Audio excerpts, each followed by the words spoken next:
Oppenheimer presenta. Llega a usted por cortesía de Penguin Random House y Editorial Debate. Presentan el nuevo libro de Andrés Oppenheimer, Crear o Morir. La esperanza de América Latina y las 5 claves de la innovación. El gran éxito que cierra la trilogía iniciada con cuentos chinos y basta de historias.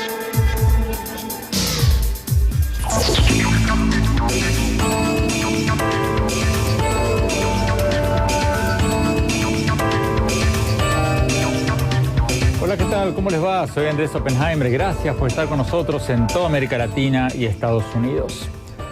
Hoy vamos a hacer un programa que ninguno de nosotros quería haber hecho.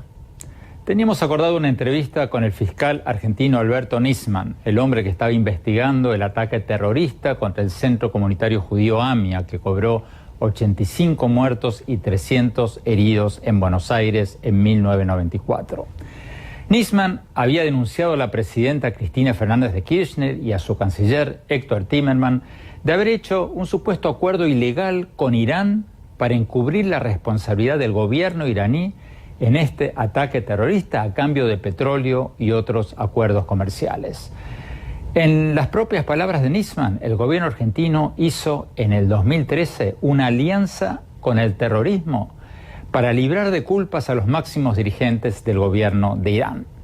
Bueno, el fiscal Nisman había accedido a nuestro pedido de entrevista que íbamos a hacer pocos días atrás para poder transmitir la entrevista esta noche.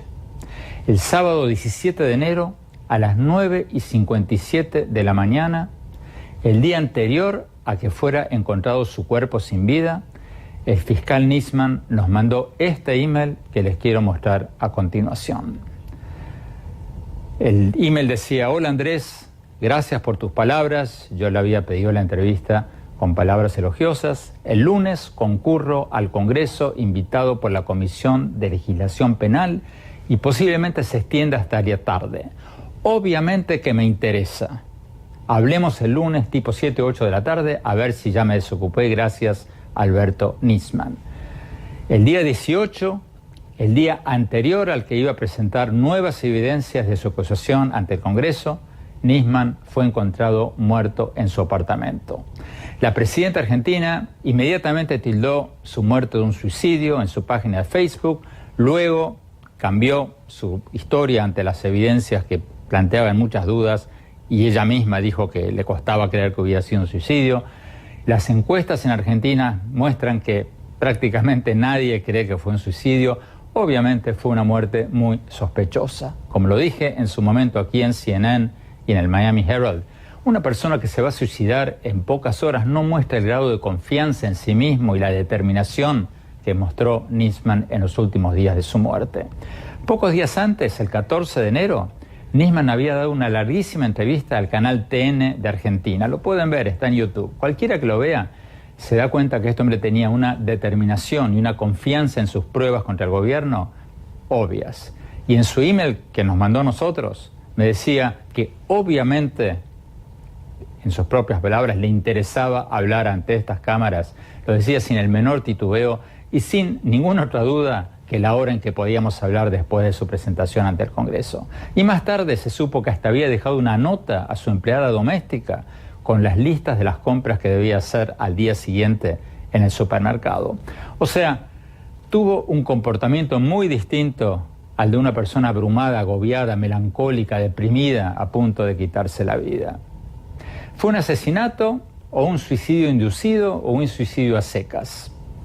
Más tarde en el programa vamos a tratar este tema que está sacudiendo a la Argentina y tiene muchas ramificaciones internacionales. Pero antes vamos a hablar con el jefe de economistas del Fondo Monetario Internacional para América Latina, Alejandro Werner, sobre los pronósticos económicos del FMI para América Latina en el 2015. Salieron hace pocas horas, el FMI revisó hacia la baja sus pronósticos para muchos países de la región, no para otros. Le vamos a preguntar ¿cuánto cree que van a crecer o caer las economías de México, de Argentina, de Brasil, de Venezuela, de Colombia y de varios otros países? Y para cotejar sus proyecciones económicas hemos invitado también al director para América Latina de la calificadora Standard & Poor's, una de las agencias calificadoras más grandes del mundo. Y luego también vamos a tener a un joven innovador del periodismo que está revolucionando los medios de México. Chumel Torres, tiene un programa satírico en YouTube que tiene más de 1 millón de espectadores por semana. Su programa se llama El Pulso de la República y es de lejos el conductor más popular entre los jóvenes de México, en parte porque se burla de todo y de todos y porque aquí y allá suelta comentarios bien interesantes sobre los temas más candentes. Aprovechando que tenemos con nosotros a economistas internacionales de primer nivel, le preguntamos también a Chumel Torres cómo ve él la economía de México y de América Latina en el 2015. Ya van a ver lo que respondió en su estilo tan peculiar. Bueno, empecemos con los pronósticos económicos del Fondo Monetario para el 2015 y lo que nos dijo Alejandro Werner, el director del Fondo Monetario Internacional para las Américas. Veamos lo que nos dijo.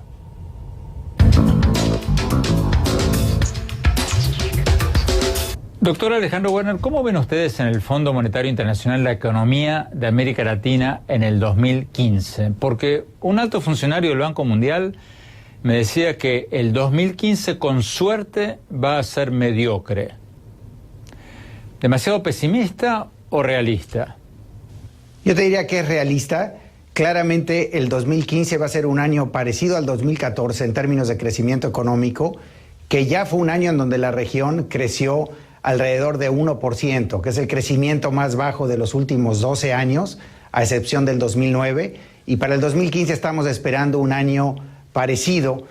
Básicamente lo que hemos visto es los efectos de menores precios de las materias primas en 2014, siendo el cobre, la soja, etcétera, y al final del año el gran choque de la caída de los precios del petróleo, que va a influir de manera importante en algunos países de manera negativa en 2015 y en otros con un efecto positivo. Pero en general seguimos viendo a las principales economías de América Latina creciendo a tasas bajas y con algunos países experimentando tasas negativas de crecimiento en el 2015.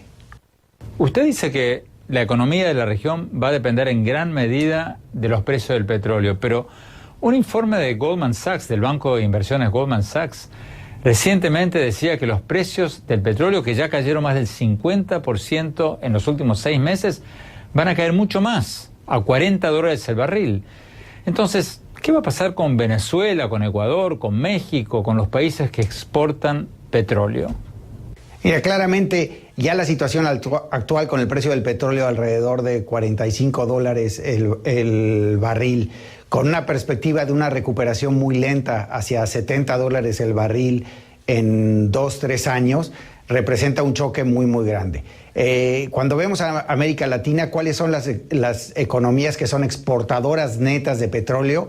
En primer lugar, tenemos a Venezuela, que por lejos es la economía más dependiente del petróleo. El 33% del producto son exportaciones de petróleo, pues va a tener un problema muy importante de disponibilidad de divisas y por lo tanto va a tener que restringir de manera muy grande las importaciones y esto va a generar cuellos de botella muy importantes y el crecimiento económico nosotros creemos que seguirá siendo negativo y más negativo de lo que fue en el año 2014. Esta es una economía que claramente el choque de los precios del petróleo lo pone en un estado de crisis muy importante. Yo diría que los países que le siguen tienen márgenes para manejar el choque. Tú mencionaste claramente el que le sigue en términos de exposición estaría Bolivia, Ecuador y Colombia.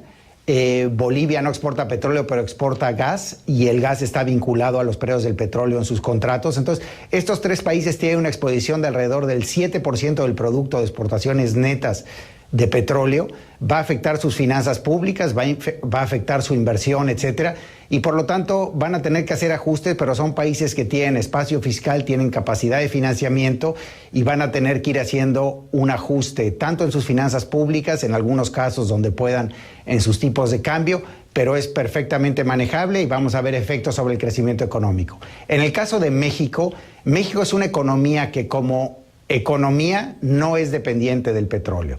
Las exportaciones netas como porcentaje del PIB son muy, muy bajas porque también importa mucha gasolina y ya exporta mucho menos petróleo bruto de lo que exportaba antes, pero sus finanzas públicas siguen siendo dependientes del petróleo. Para el año 2015 no tienen problemas porque compraron un seguro financiero ante caídas en el precio del petróleo, entonces tienen tiempo para ver cómo evolucionará el precio del petróleo y en la medida que este escenario se mantenga, vayan a hacer ajustes hacia el 2016. El resto de las economías de la región son importadoras de petróleo, muchas de ellas, el Caribe, Centroamérica, se beneficiarán grandemente de la reducción en el precio del petróleo, pero luego yo querría destacar 3 economías. 2 de ellas, Argentina y Brasil, que son importadoras netas de petróleo hoy, y México, que dije que tendría un impacto muy pequeño como exportador, pero son 3 economías en donde en el futuro había proyectos energéticos y petroleros muy importantes. La reforma energética de México, el desarrollo del presal en Brasil y el desarrollo de Vaca Muerta en Argentina. Claramente estos proyectos siguen siendo muy interesantes, siguen siendo importantes para el desarrollo de estos países, pero claramente en un entorno en el cual el precio del petróleo y del gas va a ser más bajo y las principales empresas petroleras del mundo van a estar en un entorno de reducción, de menor toma de riesgos, etcétera, van a ser proyectos más difíciles de implementar, tal vez de una implementación más lenta y por lo tanto el impacto positivo que pudiesen tener sobre el crecimiento económico en estos países va a ser menor al que se había anticipado anteriormente. Vamos a ir a un corte y seguimos con la entrevista con el director para América Latina del Fondo Monetario Internacional. Ya volvemos.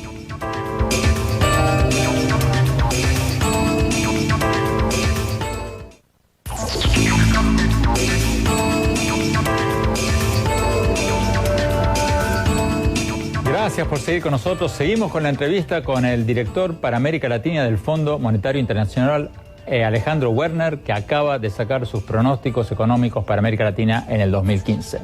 Sigamos con la entrevista.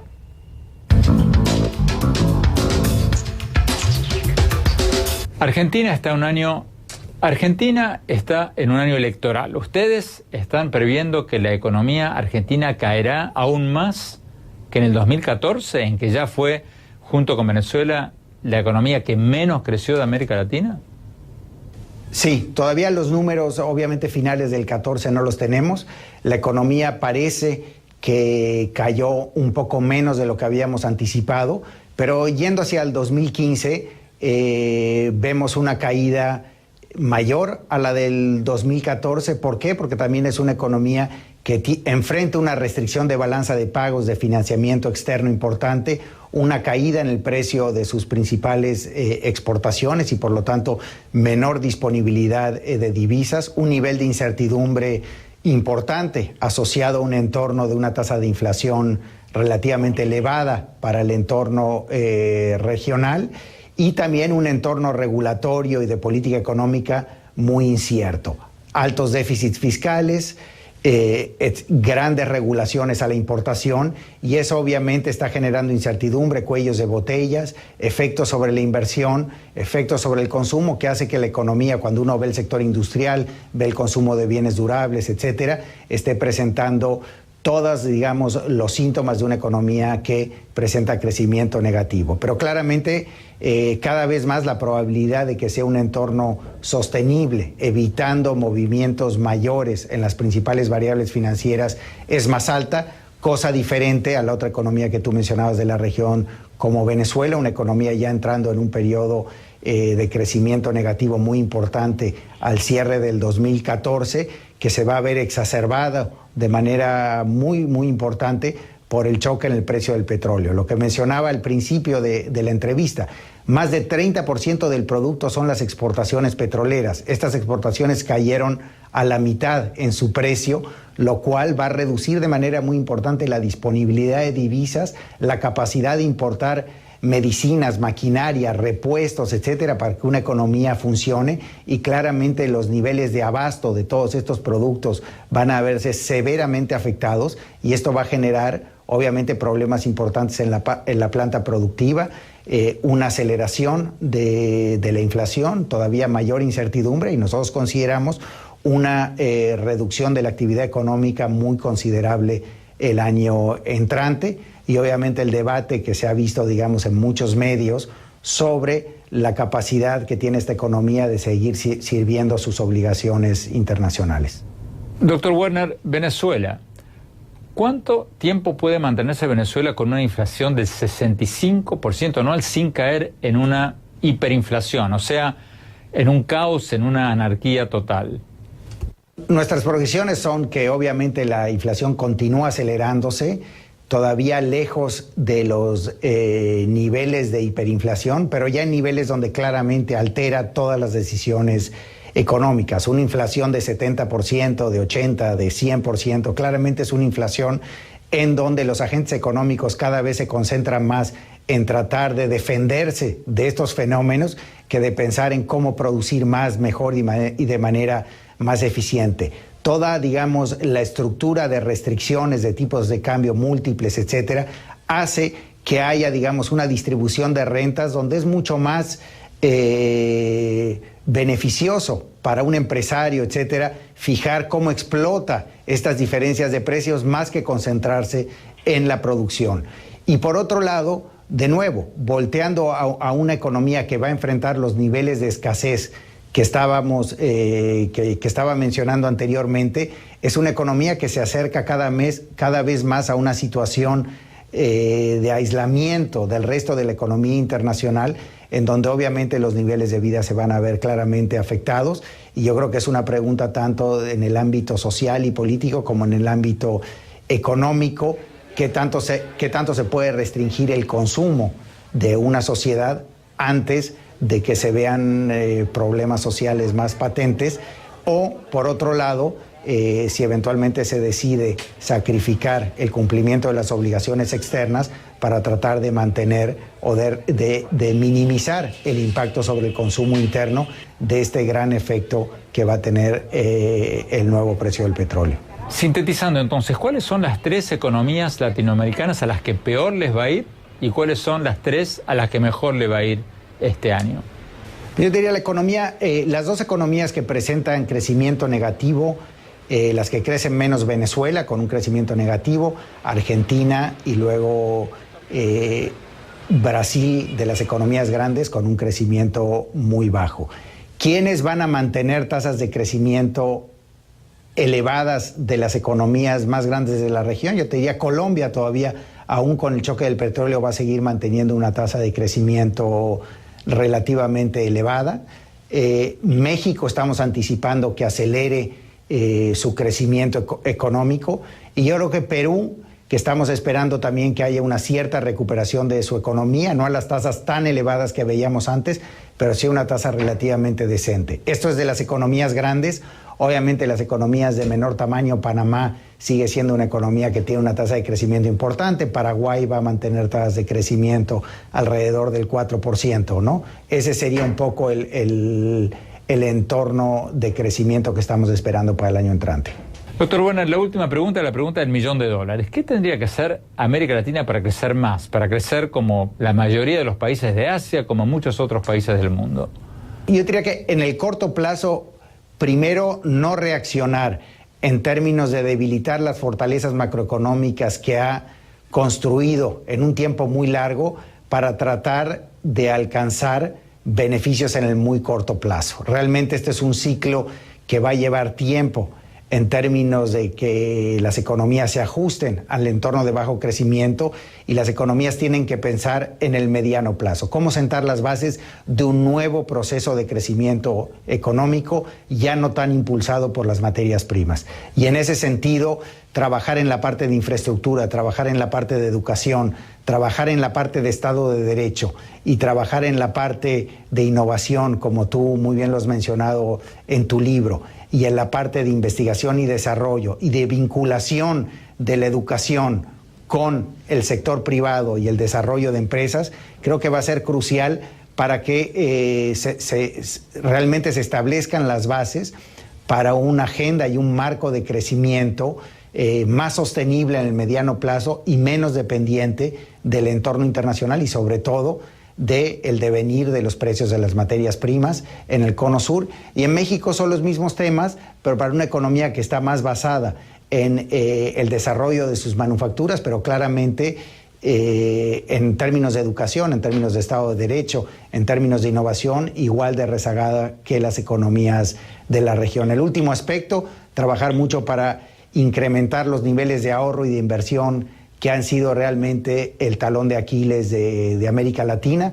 Son economías que ahorramos poco, invertimos poco y que tenemos poca productividad. Entonces, innovación, inversión y ahorro.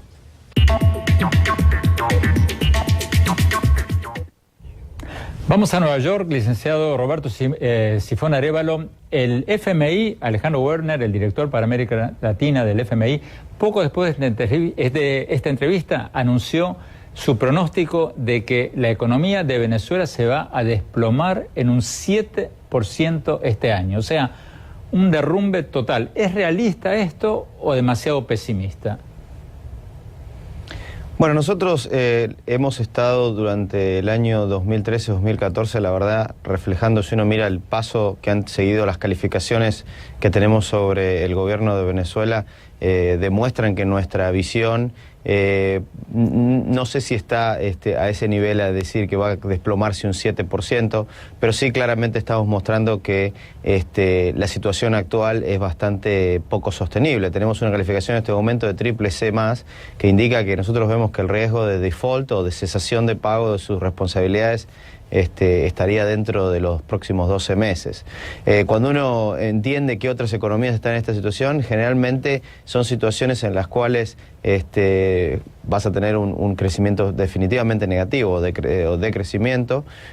Nosotros no lo tenemos alrededor del 7%, pero sí estamos más cerca del 4,5-5% en cuanto a contracción. Lo que pasa es que también va a depender mucho de lo que ocurra con los precios del petróleo en lo que queda del año.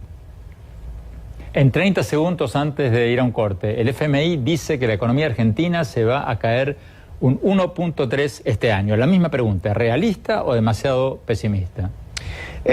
Nosotros vemos que va a haber o cero crecimiento o un decrecimiento de por lo menos medio punto, principalmente por digamos, todos los factores restrictivos que hay alrededor de la economía en este momento, incertidumbre política, incertidumbre a la hora de la inversión, tipos de cambio paralelos, etcétera, ¿no? Definitivamente en un ambiente que es conduciente. Tenemos que ir a un corte y ya volvemos.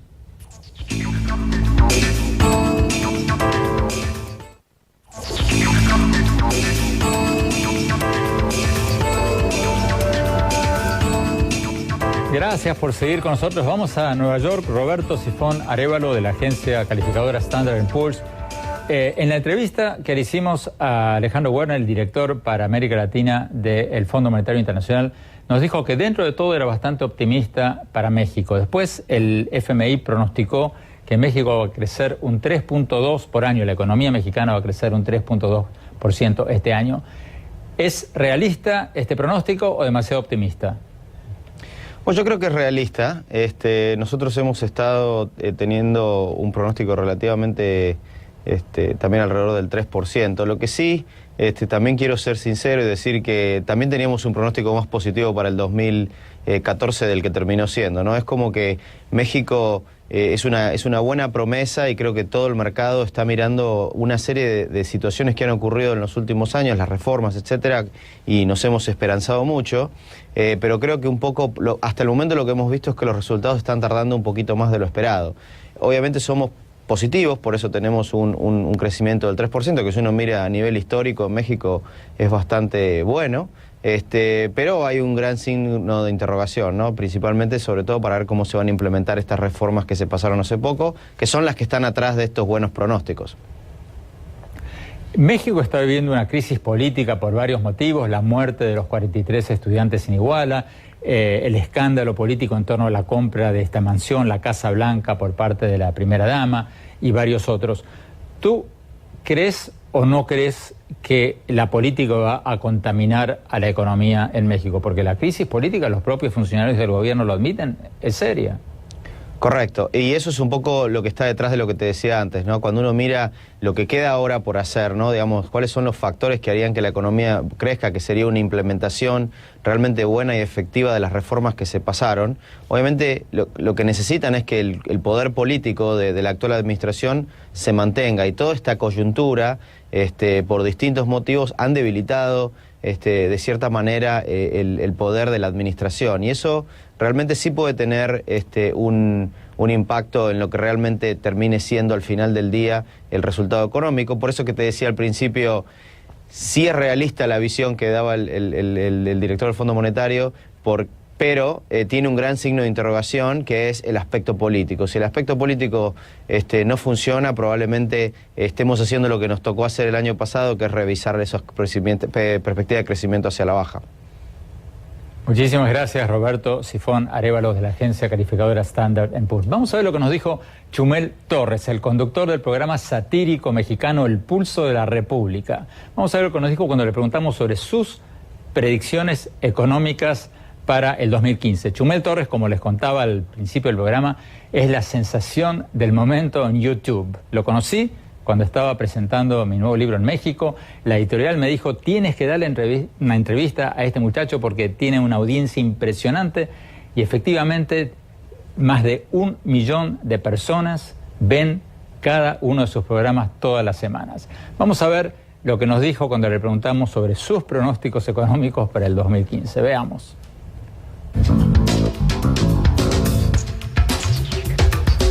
Chumel Torres, el Fondo Monetario Internacional y el Banco Mundial están pronosticando un crecimiento muy mediocre para América Latina este año. ¿Tú cómo lo ves? En tu opinión, ¿tú crees que la economía de la región va a crecer más o menos de lo que pronostican las instituciones financieras internacionales?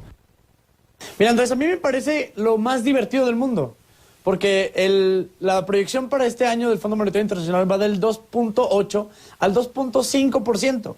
Entonces, si pones eso como en una gráfica, es como una resbaladilla. Y no hay nada más divertido que las resbaladillas, Andrés. ¿Cómo es eso, Chumel? Nunca he escuchado eso en una proyección económica. Pues porque va bajando el índice, entonces es como si la economía hiciera... A ver, en serio, Chumel, déjame preguntarte... Digo, es lo que veo en mi análisis, ¿no? A ver, en serio, Chumel, déjame preguntarte sobre México. El FMI y el Banco Mundial dicen que son relativamente optimistas sobre México. Dicen que México va a crecer por lo menos más que el promedio regional este año. Tú, que conduces el Pulso de la República y vives en México, ¿estás de acuerdo con ese análisis? Mira, así optimista como tipo hippie come flores de Coyoacán, pues no tanto. Lo que sí es que, por ejemplo, el crecimiento de los últimos años ha ido del 1.7 al 1.6%, que no es tanto, o sea, está bastante mediocre. Sí vamos a crecer más que nuestros hermanos latinoamericanos, pero es como reprobar con 5 y burlarte de tu hermano que sacó un 3. De todos modos te van a dar nalgadas, o sea, no tenemos nada de qué presumir. Chumel, en serio, asumiendo que el FMI, el Banco Mundial y los principales economistas tengan razón y el 2015 sea un año mediocre, ¿qué cosas crees tú que deberían hacer México y los demás países de la región para empezar a crecer mucho más, como los países asiáticos? Definitivamente mi consejo para México y para Latinoamérica es mudarse a Japón. Si tú tienes un país, procura que sea Japón. Si no puede ser Japón, procura que sea China, Alemania, algún otro país. O si ya en el plano no puedes, pues dedícate a lo que puedas. Pero de esa manera podemos evitar de una mejor manera tener un 2015 pues menos mediocre, ¿no? Finalmente, Chumel, ¿el equipo de economistas del Pulso de la República va a hacer sus propios pronósticos para el 2015? Definitivamente, ahorita estamos estudiando la posibilidad, estamos estudiando pues toda nuestra economía para ver si compramos más cervezas o seguimos trabajando sin alcoholizarnos.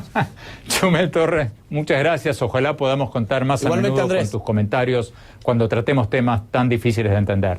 Muchas gracias. Chumel Torres lo pueden encontrar en YouTube en su programa El Pulso de la República. Vamos a un corte y cuando volvamos, el caso del fiscal Nisman en Argentina. Ya volvemos.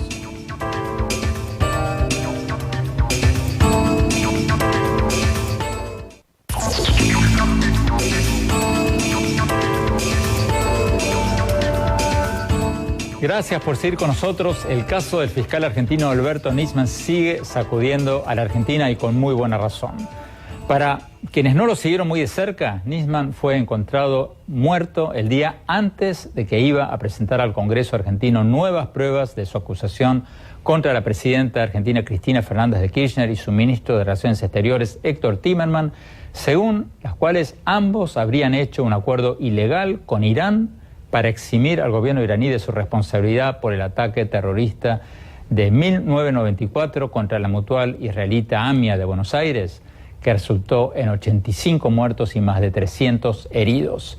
Según la acusación de Nisman del 14 de enero, que el gobierno argentino niega, la presidenta y su canciller acordaron con Irán retirar los pedidos de captura de Interpol a altos funcionarios iraníes a cambio de suministros de petróleo y otras prebendas comerciales iraníes. El fiscal Nisman, al igual que sus colegas, no tenía la menor duda de que el gobierno de Irán estaba detrás del atentado contra la AMIA en 1994.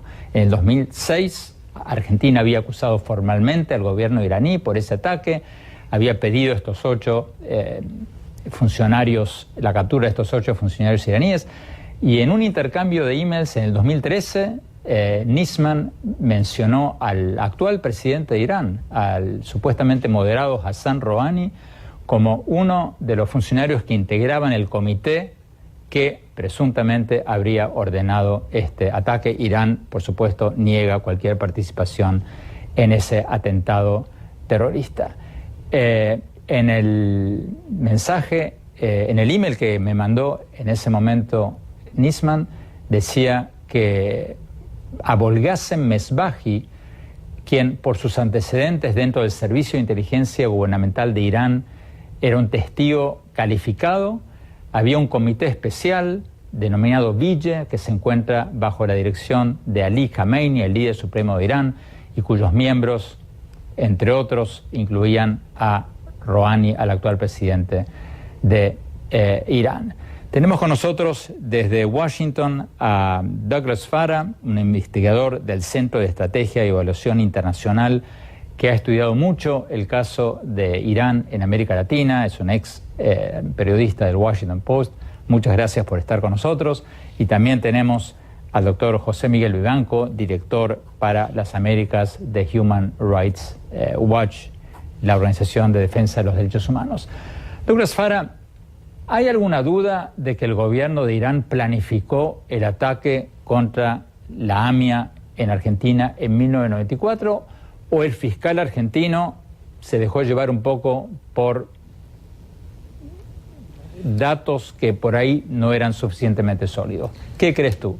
Bueno, si uno lee lo que él presentó en el 2007, el caso principal donde él montó de 800 páginas, él presentó pruebas muy contundentes sobre los teléfonos usados, las llamadas, en qué momento, cómo se movían los explosivos, cómo se movía el dinero, cómo se movía el carro, cómo se movían las personas, el papel que jugó la embajada de Irán, el papel que jugó Hezbollah, el papel que jugó los del área de triple frontera, un montón de cosas que para mí era muy convincente, y yo creo que lo que él me contó una vez en las discusiones que teníamos es que cada vez cuando él investigaba a argentinos en el caso no le pasó nada. En cuanto investigó, comenzó a acercarse a cosas de Irán, siempre les llegaron las amenazas más serias, las fotos de sus hijas en la escuela con notas diciendo que sabían dónde estaban, o sea, unas amenazas tipo narco, tipo Pablo Escobar, cuando él se acercó a los iraníes. Entonces yo creo que la evidencia y esos hechos demuestran que sí, Irán tenía un factor, y además es su manera de operar. O sea, tenemos una larga historia de Irán en la región y el mundo actuando de esa manera. Explícanos un poco, Douglas Farah, ¿qué interés tenía Irán a través de Hezbollah de dinamitar, de destruir el Centro Mutual Israelita en Buenos Aires y causar 85 o 100 muertes? En ese momento hay que entender que el gobierno de Menem tenía un arreglo nuclear con Irán, que sigue siendo el sueño de Irán, tener un poder nuclear, pero tenía ya un acuerdo muy formal con Argentina, donde Argentina estaba compartiendo mucho de su tecnología, inclusive los reactores de Irán ahora son de diseño argentino. Entonces, bajo presión internacional, Menem cortó ese proyecto que les causó el intercambio de estudios, de mandar científicos, etcétera.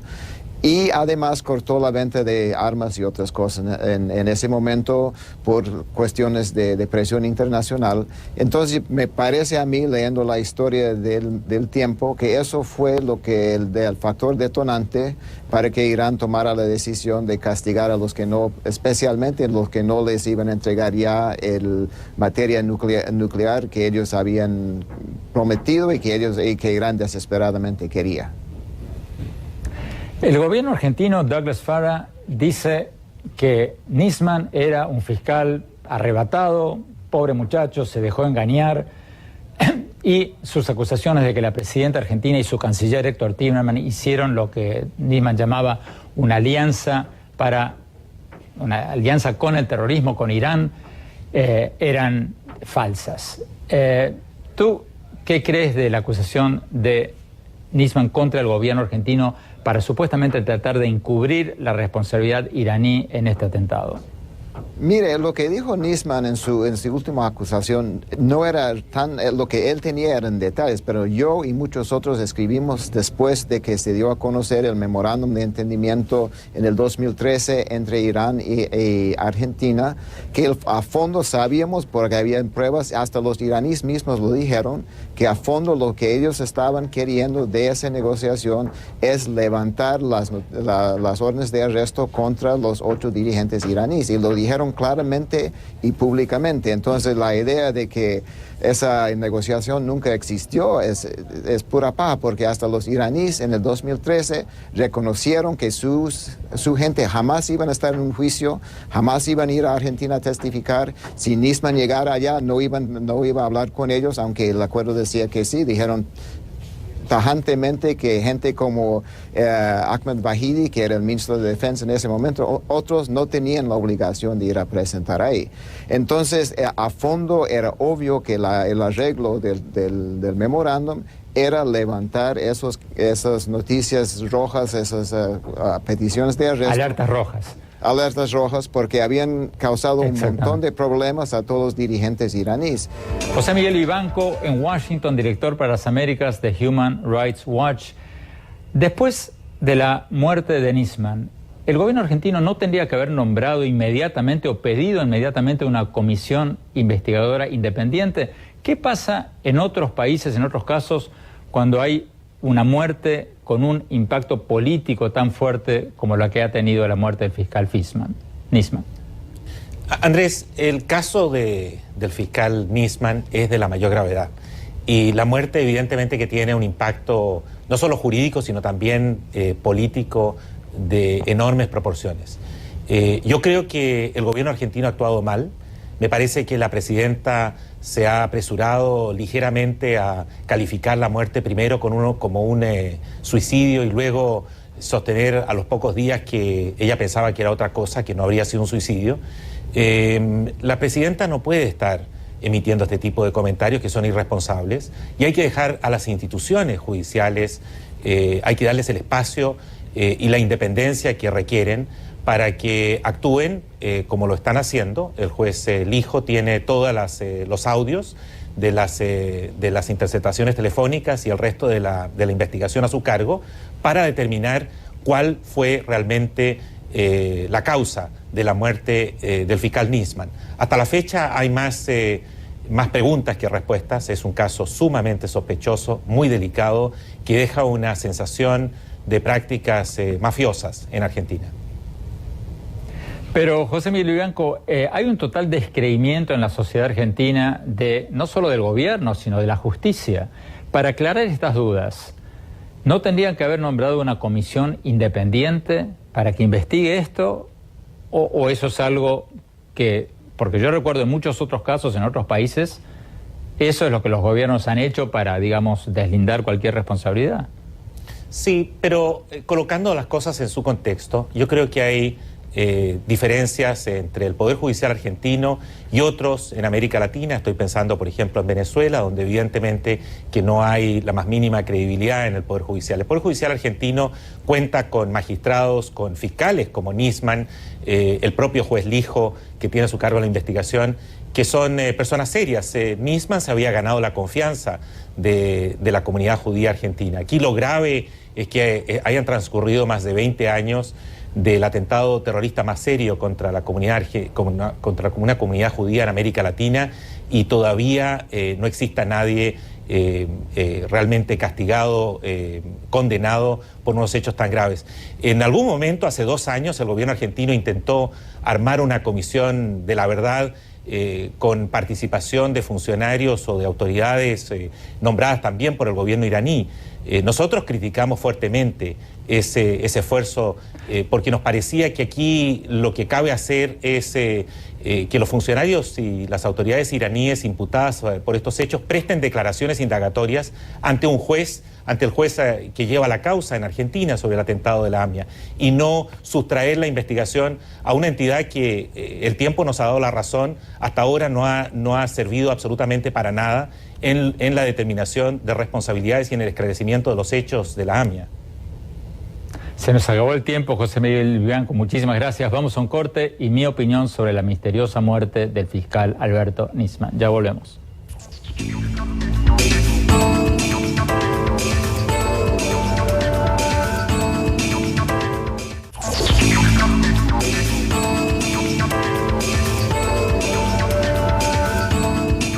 Muchas gracias por habernos acompañado y no se olviden de seguirnos por Twitter, por Facebook, y también pueden encontrar todos nuestros contenidos, artículos, programas de televisión en nuestra página web oppenheimerpresenta.com. Bueno, mi opinión sobre el caso Nisman. Obviamente es una muerte muy sospechosa. Una persona que se va a matar suele estar deprimida, melancólica, angustiada. Todo lo contrario de lo que estaba Nisman en sus últimos días. Una persona que se va a matar no habla con el entusiasmo con el que hablaba Nisman sobre su causa pocas horas antes de su muerte, ni manda emails como el que nos mandó a nosotros, concertando entrevistas para el día después de su muerte, ni deja un papel a su empleada doméstica, una notita con la lista de compras que debía hacer en el supermercado al día siguiente.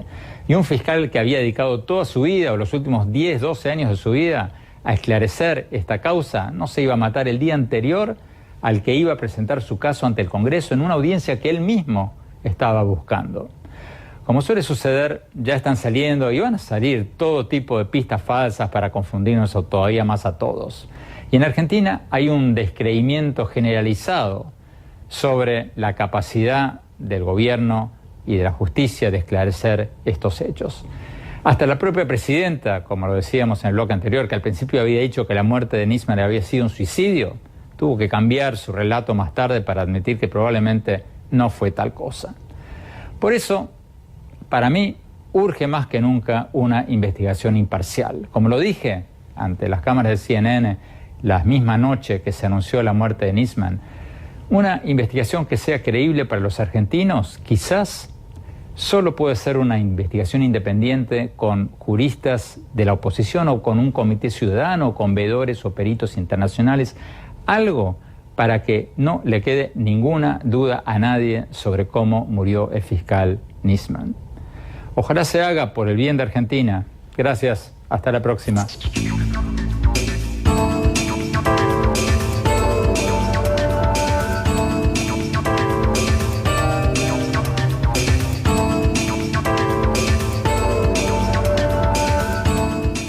Oppenheimer presenta. Llega a usted por cortesía de Penguin Random House y Editorial Debate.